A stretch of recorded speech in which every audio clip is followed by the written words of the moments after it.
గురుర్దేవో మహేశ్వరః గురు సాక్షాత్ పరబ్రహ్మ తస్మై శ్రీ గురవే నమః. ముచ్చుకుంద మహర్షికి నమస్కరించుకుంటూ సర్వదేవతలకు సర్వ సద్గురు సత్తాకు నమస్కరించుకుంటూ భక్తులు ఆత్మస్వరూపులైన మీ అందరికీ నమస్కారాలు చేసుకుంటూ ఈరోజు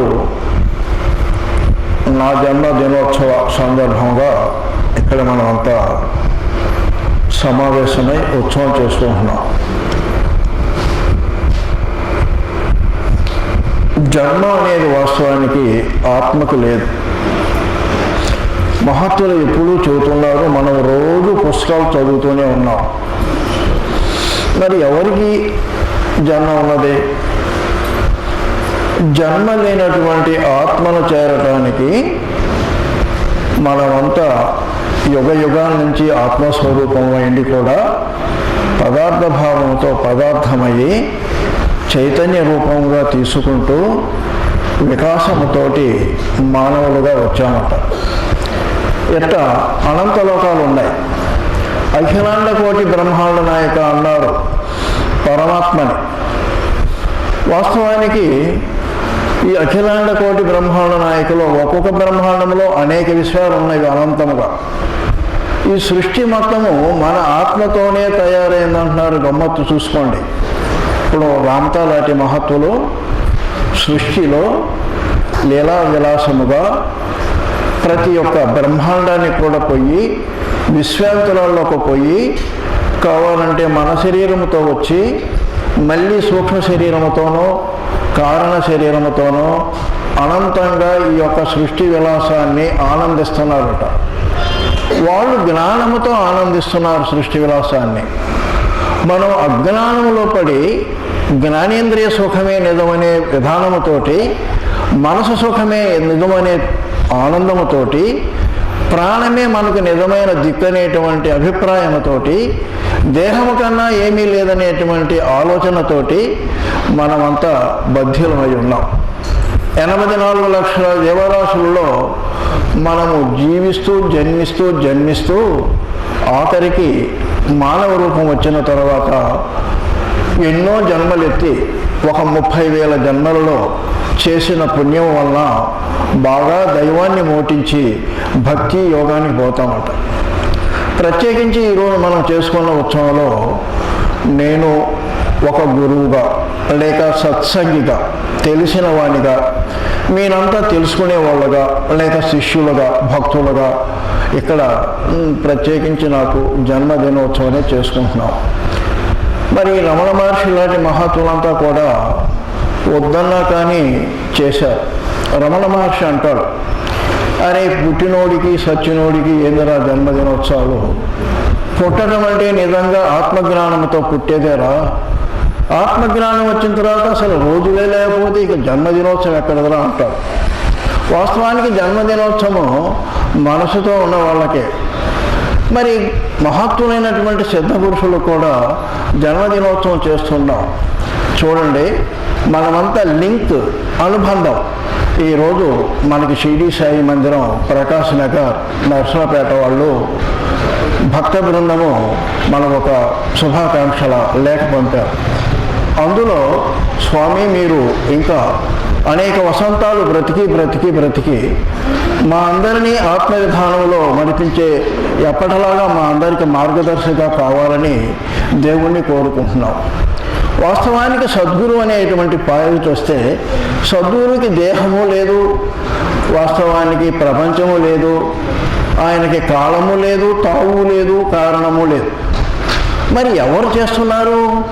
వాస్తవాన్ని తీసుకుంటే భక్తులమైన మనము మన జన్మదినోత్సవగా మనము సంవత్సరానికి మనము నిరుడు చేసుకున్న జన్మదినోత్సవానికి, ఈరోజు చేసుకున్న జనోత్సవానికి, సంవత్సరంలో జన్మకి ప్రతి జీవి కూడా, అఖిలాండంలో ఉన్న ఏ జీవి కూడా పదార్థ రూపం నుంచి పరమాత్మ రూపంగా ప్రయాణిస్తుంది. కాబట్టి ప్రతి ఒక్కరూ ఎదిగే ఉంటున్నారు. ఈ సృష్టిలో ఉన్న ప్రతి పదార్థము, ప్రాణము, మనస్సు, అతి మానసము అన్నీ కూడా ఎన్ని లోకాలు సూక్ష్మలోకాలు, స్థూల లోకాలు, కారణ లోకాలు, ఈ విధంగా అన్నీ కూడా రోజు రోజుకి కాల ప్రమాణంలో జ్ఞానము కలిగిపోతున్నాయి. కాబట్టి లాస్ట్ ఇయర్ మనం చేసుకున్న జన్మదినోత్సవం వాస్తవానికి నిజమైనటువంటి పరిపూర్ణ సిద్ధ పురుషుడైతే జన్మదినోత్సవం లేదు. మనం చేసే జన్మదినోత్సవం మన జన్మదినోత్సవమే. మన జన్మదినోత్సవంలో లాస్ట్ ఇయర్ మనం కోపాన్ని 10 పైసలు తగ్గించుకున్నామంటే ఈరోజు ఒక 20 పైసలు తగ్గించుకున్నాము. కాబట్టి ఆ 10 పైసలు మనం బాగా బాగుపడ్డాము. కాబట్టి ఆనందంగా మనం ఆనందపడుతున్నాం. ఇదే జన్మదినోత్సవం. కాబట్టి మనమంతా మనముగా చేసుకుంటున్నాం. మన అబ్బాయికి జన్మదినోత్సవం చేసినా వాస్తవానికి వాడికి ఏం తెలియదు. వాడు రోజుకి పరిణతి చెందుతూ మన ఎదురునే మంచివాడుగా తయారవుతూ ఉంటే ఒక 20 ఏళ్ళ దాకా చేసిన జన్మదినోత్సవాల యొక్క సాఫల్యత ఉన్నది. అందులో ఆనందంలోనే వాడికి చేసినటువంటి జన్మ విధానంలో మనం 20 ఏళ్ళలో కూడా ఏ విధంగా పోయాము అనే విషయాన్ని తీసుకుంటే నిజమైన జన్మదినోత్సవం యొక్క సార్థకత అందులో ఉన్నది. కాబట్టి మనమంతా గురువు గారికి వాస్తవానికి గురువుని ఎంత లోతు ఉన్నాడు, ఎంత దూరం ఉన్నాడు, సిద్ధపురుషుడు అయ్యాడా లేదా, ఇవన్నీ ప్రశ్న కన్నా మహాత్ములు చెప్పిన ప్రకారం ఇప్పుడు మాట వరుసకి మెహర్ బాబా ఉన్నాడు. మెహర్ బాబా యొక్క అనుయాయులు మెహర్కు తప్పితే ఎవరికి ఆశ్రయించరాదంటారు. ఇతర సద్గురువులు కూడా ఎవరి కోవ తప్పితే ఆ కోవ కన్నా ఇతర కోవకు పోవటం న్యాయం కాదంటారు. వాస్తవానికి వాళ్లే ప్రతి ఒక్క ప్రపంచంలో ఎక్కడ చూసిన తానై మ్రొక్కను తాను విందు లేక మూలము తానై చక్కగా నిర్భయలోసున నిర్గమని నెంటి ఉండే నిర్జముగా అంటాడు. అలాంటి వాళ్ళు సృష్టిలో ఉన్నటువంటి రాయి కూడా, పిట్ట, పాము ఏదైనా కానీ మనకి భాష్యంగా అంతఃపరంగా ఇచ్చేటువంటి నాలెడ్జ్, విజ్ఞాని నాలెడ్జ్, సంస్కారం. వాస్తవానికి ప్రజ్ఞాన నాలెడ్జి, సుజ్ఞాన నాలెడ్జికి విజ్ఞాన నాలెడ్జి తీసుకుపోతుంది. ఏదైనా కానీ ఈ ప్రపంచంలో పరవిద్య అపరవిద్య మనకు వాళ్ళు నేర్పిన గురువు ఉన్నాడు.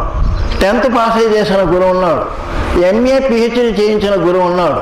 వీళ్ళంతా పరవిద్యకు సంబంధించిన ముఖ్యులైనా కానీ మనకు కావలసిన సంస్కారాలు నేర్పక పదార్థ విజ్ఞానం ఏదో నేర్పుతూ ఆ విజ్ఞానంలో ఉత్తీర్ణులు చేసినా కానీ ధర్మ అర్థ కామ మోక్షాల విషయంలో మనకి పాయింట్ కూడా తీసుకునేటువంటి విధానంలో నడిపినటువంటి విద్య అంతా కూడా సున్నా అని చెప్పేశారు.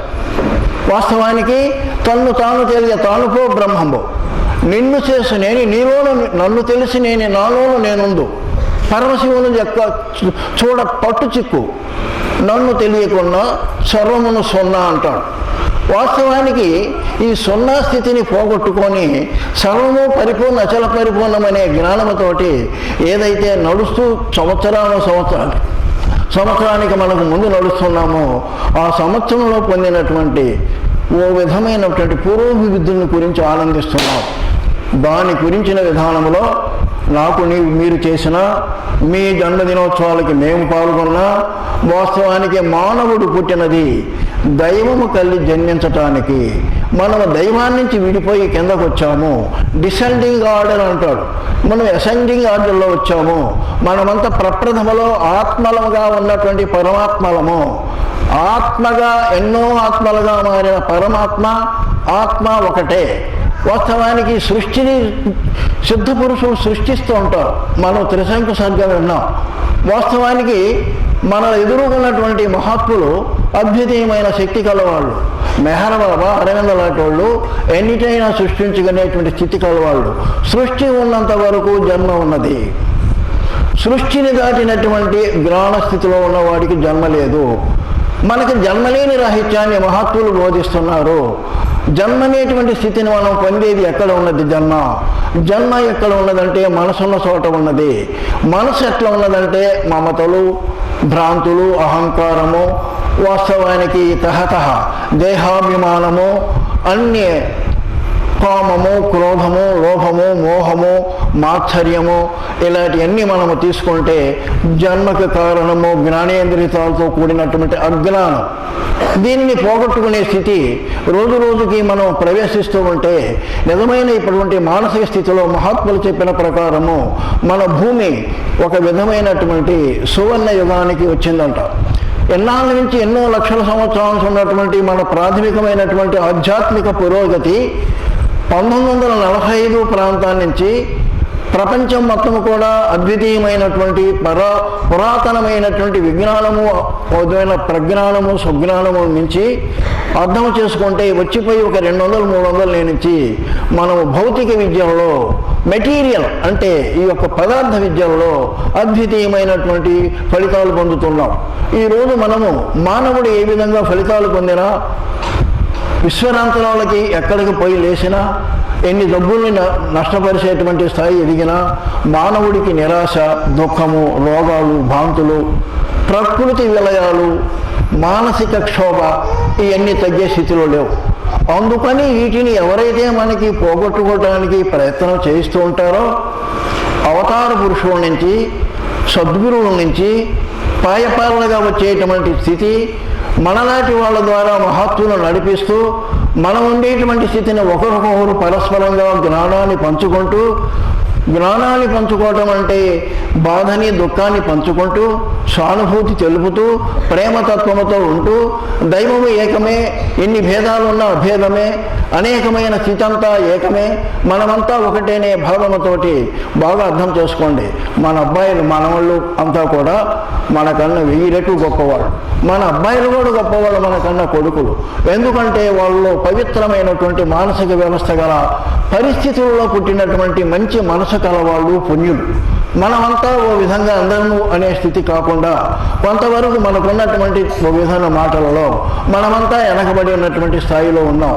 మనకున్నటువంటి రాబోయే తరం అంతా కూడా ధ్యానానికి, ఓ విధమైనటువంటి సైన్స్ పరిశోధనకి, ఓ విధమైన నడవడికి, వాస్తవానికి ఉద్యోగానికి, వ్యవసాయానికి, దేనికి కూడా ఏమీ తేడా లేని విధానంలో నిరంతరము ఆత్మవిధానముతో పోయి సాగు పుట్టుకలు లేని స్థాయికి పోయే స్థాయికి రావటమే. మనసు ఎప్పుడూ కూడా ఆలోచన పరంగా ఆశలకపోతే సావటము, ఆశలు లేకుండా ఉంటే బ్రతకటము. ఎన్ని కోట్లు ఉన్నా బ్రతికే స్థితి ఉన్నదా అర్థం చేసుకోవాలి. ఎంత అందం ఉన్నా కూడా మనమంతా బ్రతికే ఉన్నామా అర్థం చేసుకోవాలి. బ్రతుకువారు ఎవరు, బ్రతుకుతుండే ఎవరు, బ్రతికినట్టి భవ్యులెవరు, బ్రతుకులోని బ్రతుకు భావించి చూడరా. పుట్టువారులెవరు, పుట్టుకుందులెవరు, పుట్టినట్టి పుణ్యులెవరు, పుట్టుకలోని సాగు బోధించి చూడరా. ఇచ్చువారులెవరు, ఇవ్వకుందులెవరు, ఇచ్చి ఇవ్వనట్టి హితులు ఎవరు, పెట్టువారులెవరు, పెట్టకుందులెవరు, పెట్టినట్టి పేర్మిండెవరు. ఈ విధంగా తీసుకుంటే బ్రతికి ఉండి కూడా సచ్చిన వాళ్ళమే చాలామంది ఉన్నాం. సచ్చినా కూడా బ్రతికి ఉండే వాళ్ళము చాలామందిలో కొద్దిమంది ఉన్నాం. మనమంతా సచ్చినా బ్రతికే వాళ్ళుగా మారాలి. సచ్చినా బ్రతికే వాళ్ళుగా మారితే వాళ్ళకి జన్మలు లేవు, కర్మలు లేవు. కర్మ అంటే ఏమిటి? కర్మని మన హైందవ సిద్ధాంతం ప్రకారము కర్మ అంటే మనసులో ఉన్న కోరికలు, మనం చేసే పనులు, మనం చింతించేటువంటి అన్నీ కూడా భ్రమలతో కూడిన, ఈర్ష్యలతో కూడిన, ద్వేషాలతో కూడిన, భ్రాంతులతో కూడిన, దేహేంద్రియ సుఖము కోసము కూడిన, మనమంతా దేశధారి యొక్క దేహేంద్రియాదుల బంధనమును చెక్కి పరము కనుక పుట్టి సచ్చి పుట్టుచునందరు కాళికాంబ హంస కాళికాంబ. నరజన్మను తానెత్తియు పరమాత్మని చింతదేక పాపాత్ముండై కరుగాని కొరగాని పనులనర్చిన తిరిగి ఎదోకదికి నేగు తెరముగా అనేటువంటి స్థితిని తీసుకుంటే పుణ్యలోకములకు పోయిన పోకుగా పోవువారు వచ్చిపోవుచుందురు, వచ్చిపోవు దారి వదిలించుకోవాలి.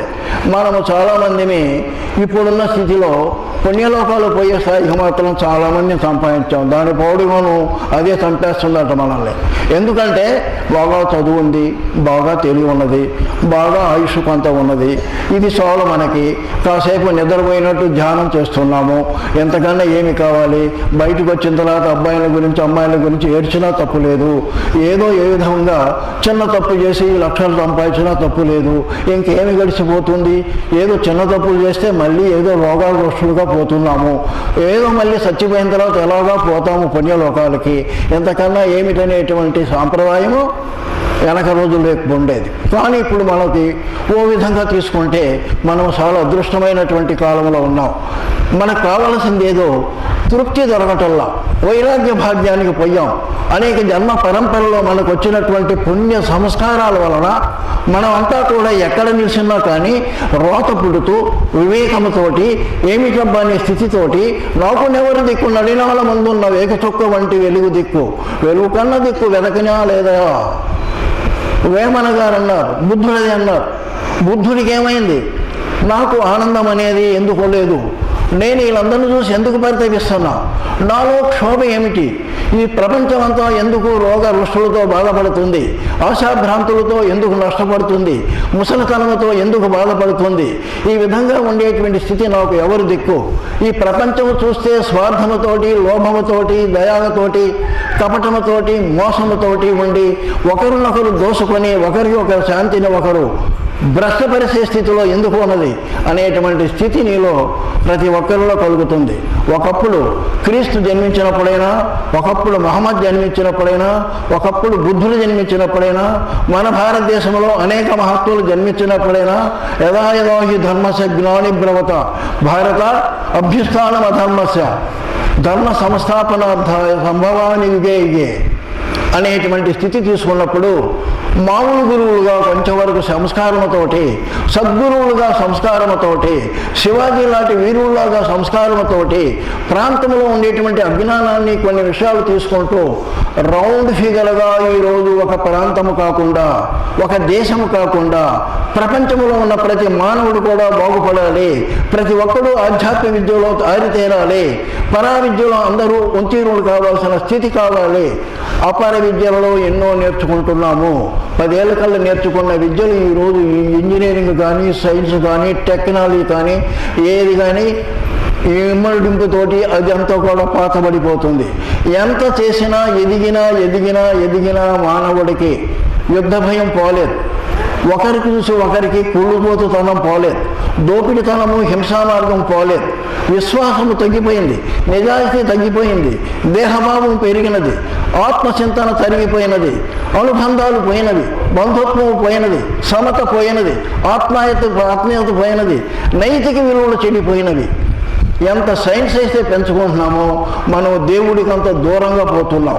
మహాత్ములు చెప్పిన ప్రకారము మనలో ఉన్నటువంటి వికారాలతోటే అనేక రోగాలు తెచ్చుకుంటూ, అనేక విధాలుగా బాధలు తెచ్చుకుంటూ, అనేక రకాల విధమైనటువంటి విధానంలో ప్రతి క్షణము పైకి పుండు మీద ఏదో ఒక కవర్ కట్టుకున్నట్టుగా పైకి మానవులుగా ఉండి మనం పడేటువంటి విధానము నరక యాతననే స్థాయిని మార్చుకోవటానికి ప్రపంచంలో ఈరోజు ఆధ్యాత్మికపరమైన వాతావరణాన్ని ముసురు పట్టినట్టు పట్టిందట. దాన్ని మనం వినియోగించుకోవటానికి మనమంతా పరస్పరం తీసుకొని, అందుకే నేను ఆయనకి మామూలుగా రాశాను గోపాల్ బాబు గారికి, అయ్యా నిన్ను నన్ను దైవసత్తా గురుసత్తా కరుణిస్తూ మన పదాన్ని అనుబంధముతో ఉంచుతూ మన ఇద్దరికున్న అనుబంధాన్ని దైవ మార్గంలో పోయేటట్టుగా శాశ్వతముగా నిరంతరముగా మనందరినీ జ్ఞాన వైరాగ్యాలు ఇచ్చి నిరంతరము కాపాడుకునే స్థాయికి రావాలనే భావముతో నేను రాశాను. కాబట్టి మనందరినీ కూడా ముచ్చుకుందుడు ఇక్కడ ప్రాథమికమైనటువంటి మన ఆశ్రమం పేరు కాబట్టి వాస్తవానికి ముచ్చుకుందుడు ఆల్రౌండర్. ఆయన కృష్ణ భక్తుడు, కృష్ణుడు ఆల్రౌండర్.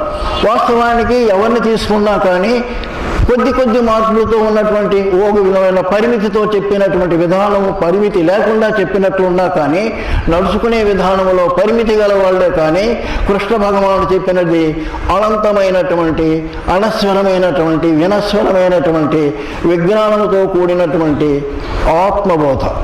దానిని నిరంతరము ఏ విధంగా మనులన్నీ ఒక పూసలన్నీ కూడా ఓ విధంగా దారానికి అయ్యి అట్టుకొని పోతూ అన్ని విధాల భేదాలు ఉన్నటువంటి స్థితిలో కానీ, అనేకత్వముల స్థితిలో కానీ అనంతమైన ఆనందతత్వాన్ని, చిత్తుదానందాన్ని అనుభవిస్తూ ఎవరి యొక్క మార్గంలో వాళ్ళు ఆనందపడుతూ మానవులంతా మహాత్ములుగా మారుతూ మహాత్ములైనటువంటి వాళ్ళు పరమాత్మ స్థితిని అనుసంధిస్తూ భూమి మీద దేవతలు విహరిస్తున్నారనే భావానికి నిజంగా మనమంతా పయనిస్తున్నాం. ఇంకా 20-30 ఏళ్ళు పోతే మన ప్రాథమికమైనటువంటి అన్ని విషయాలు బయటపడుతూ విశ్వశాంతి ఓడలాడుతూ 2099 నాటికి ప్రపంచంలో చాలా మార్పులు వచ్చి విజ్ఞానం ఏ విధంగా పెరిగిందో, సైన్స్ ఏ విధంగా పెరిగిందో, మన యొక్క ప్రజ్ఞానము, సుజ్ఞానము యొక్క ఆత్మజ్ఞానము పెరిగే స్థాయికి మనమంతా ఎదుగుతాము. కాబట్టి వాస్తవానికి నాగార్జున సాగర్ రిజర్వాయర్ అయితే అనంతమైన గురుసత్తా నుంచి ముఖ్యమైనటువంటి గురుసత్తా లాంటి వాళ్ళు మేజర్ కాలువలాగా వచ్చి, తర్వాత మైనర్ కాలువలాగా వచ్చి, ఒకరికి 2-3 ఎకరాలకు ఇచ్చేటువంటి చిన్న కాలువలాగా ఇచ్చి, ఒకరికి 1 ఎకరానికి ఇచ్చే కాలువలాగా వచ్చే ఆత్మజ్ఞానాన్ని మనం ఏదో ఒక కాలువగా మారి మనమంతా దైవ సన్నిధిని ఎప్పుడూ ఉంటూ, ఎవరి కాళ్ళుగా దైవమగ్నులై ఉంటూ, నిరంతరము ప్రేమతత్వముతో, త్యాగముతోటి, సత్యము, ప్రేమ, నీతి, దానము, పరోపకార బుద్ధి, దీన సేవ, వాస్తవానికి ఇవన్నీ మనకి ఎప్పుడు చెప్పుకునేది అర్థం చేసుకోండి. క్షమ, గర్వరాహిత్యము, ఈ విధంగా మనం పోతూ ఉంటే, ఆ విధానాన్ని మనం నడుస్తూ ఉంటే, నీ మనసును నువ్వు శూన్యము చేసుకుంటే, నీవు ఒక నర్సులాగా నీ ఇంటి విధానంలో ఉంటూ ప్రేమతత్వాన్ని పంచుతూ ఉంటే, అన్నిటినీ అతీతమైన మనసుని ఖాళీ చేసే స్థితిగా ఉంటే, మహాత్ములు చెప్పిన ప్రకారం వెనక రోజుల్లో 100 ఏళ్ల ప్రకారము ఒక మానవుడు పొరపాటులు చేస్తే ఈ జన్మలో యోగానికి అర్హుడు కాదనే ప్రశ్న తీసివేసి 1000 లక్షల రేట్లతో నీవు ఇప్పటిదాకా ఈ జన్మలో 1,000,000 తప్పులు చేసినా నిరంతరమైనటువంటి మానసిక విధానాన్ని మార్చుకొని ఇప్పటి నుంచి నన్ను నిజమైనటువంటి మనసు పెట్టి అర్పణాభావంతో, డెడికేషన్, ఆకాంక్ష పెంచుకో, యాస్పిరేషన్, రిజెక్షన్ అన్నిటిని వదిలేసుకో, తప్పులు ఉన్నటువంటివి, వివేకము, వైరాగ్యము పొందుకో, డెడికేషన్, సర్వపరాపణ భావంతో చూసుకో, నీకు ఖచ్చితంగా ఈ జన్మలోనే ఇస్తాను ఎమాన్సిపేషన్ అన్నాడు. ఇది 100% బల్లబుద్ధి చెబుతున్నారు మహాత్ములు. మీరు అవసరం నాకు, మీరంతా మాకు ఉద్యోగులుగా కావాలి, మిమ్మల్ని అంతా ఉత్తీర్ణులు చేసే విధానంగా కావాలి, అందుకని మీకు కావాల్సిన విధానంగా మేమంతా గ్రేస్ చూపిస్తున్నాం, గ్రాండ్ గ్రేస్ చూపిస్తున్నాం, అద్భుతమైనది నభూతం అనేటువంటి విషయంగా వచ్చే చూపిస్తున్నాం. మీరు మారండి. నిజంగా మిమ్మల్ని మీరు 10 పైసలు మారిస్తే 90 పైసలు మార్చే విధానంగా మాకు ఇప్పుడు టెక్నిక్ వచ్చింది. మీరంతా మానవులంతా దైవ మానవులు అవటమే మాకు ప్రస్తుతము విశ్వములో ముఖ్యమైన అర్జెంటు పని, కాబట్టి మీ అందరినీ మేము బాగు చేస్తాము అనే విధానాన్ని ప్రసారం చేయటానికి తెలిసినటువంటి కొద్ది జీవాత్మలు పరిపూర్ణత పొందుతూ ప్రతి చోట ఈరోజు మంచి నీడచ్చేటువంటి చిన్న చెట్లులాగా ఎదుగుతూ అందరికీ విశ్వవ్యాప్తమైనటువంటి ఆనందాన్ని కూర్చోటానికి కావాల్సిన ప్రణాళికలో చిన్న చిరుదీపాలుగా చీకటిలో కావాల్సిన విధానాన్ని మన యొక్క ఈ విధానంలో మన ఆశ్రమ ద్వారా పొందే స్థాయిని మనం వినియోగించుకుంటూ నిత్యము కూడా మనము ప్రతిరోజు కూడా జన్మరాహిత్యానికి పోతూ 1 సంవత్సరం దాటాక అద్వితీయమైనటువంటి కొన్ని విషయాల్లో పురోగతి చెందుతూ ఆ రోజు జన్మదినోత్సవం చేసుకుంటూ అందరము రోజుకి అర్థం చేసుకోండి. రామకృష్ణ లాంటి మహాత్ములు కూడా ఇక్కడ ఎన్నో 50 ఏళ్ళు 70 ఏళ్ళు మరి అద్వితీయమైనటువంటి ఆచరణ నిష్ఠతోటి, ప్రేమ స్వరూపముతోటి ఒక దివ్యంలాగా సూర్యుల్లోగా వెలిగి మనందరికీ ఎన్నో కష్టాలు పడి దేహపరమైన, మానసిక, ప్రాణపరమైనటువంటి విధానాల్లో వాళ్ళను చూస్తే మనకి గుండె తరిగిపోయే విధానంగా వాళ్ళ జీవితాల్లో మనం పరిశీలిస్తే ఉన్నా కానీ అక్కడ ఉన్నది. ఎవరికైతే విధమైనటువంటి త్యాగభావముతో జీవతత్వాన్ని ఆనందపరిచేటువంటి త్యాగమయమైనటువంటి నిర్మలమైన నడక ఉంటుందో దానికి భూమి జ్ఞానసత్తా ఎన్నో వరాలిచ్చి పంపిస్తుందట. మహాత్ములు మనకు చేసినటువంటి సేవకి, మహాత్ములు మనను ప్రేమించినటువంటి విధానానికి, మహాత్ములు మనలో మయకం చెంది మనలో ఐక్యత పొంది వాళ్ళ యొక్క ఆత్మశక్తిని మనలో నింపినందుకు వాళ్ళకి అద్వితీయమైన శక్తి ఇచ్చి విశ్వములో అనేక లోకాల్లో ఇంకా మేలు చేసే శక్తి ఇస్తుందట. అట్టనే మనము కూడా దాన ధర్మాలు చేసుకుంటూ ఆత్మపరమైన విషయాల్లో వచ్చే సంవత్సరానికల్లా 10 పైసలు ప్రతి విషయంలో సత్యము, ప్రేమ, నీతి, దానము, త్యాగము, పరోపకార బుద్ధి, దీన సేవ, శాంతము, నిగర్వము, క్షమ, శాంతము ఇలాంటి విషయాల్లో తీసుకొని సమధమ వైరాగ్య వివేకాలతో సాధన చేష్టము సాధిస్తూ మహావాక్యాలు ఇలాంటి విషయాలన్నీ తీసుకొని బ్రహ్మనిష్ట పూనుతూ తత్వమసి లాంటి అహం మహాశ లాంటి విషయాలు తెలుసుకునే స్థాయికి భక్తి ఎవరుషము భజన చేయ, ముక్తి ఎవరుషము ముక్కు సూచేస, శక్తి ఎవరి సొమ్ము యుక్తితే సాధించాం.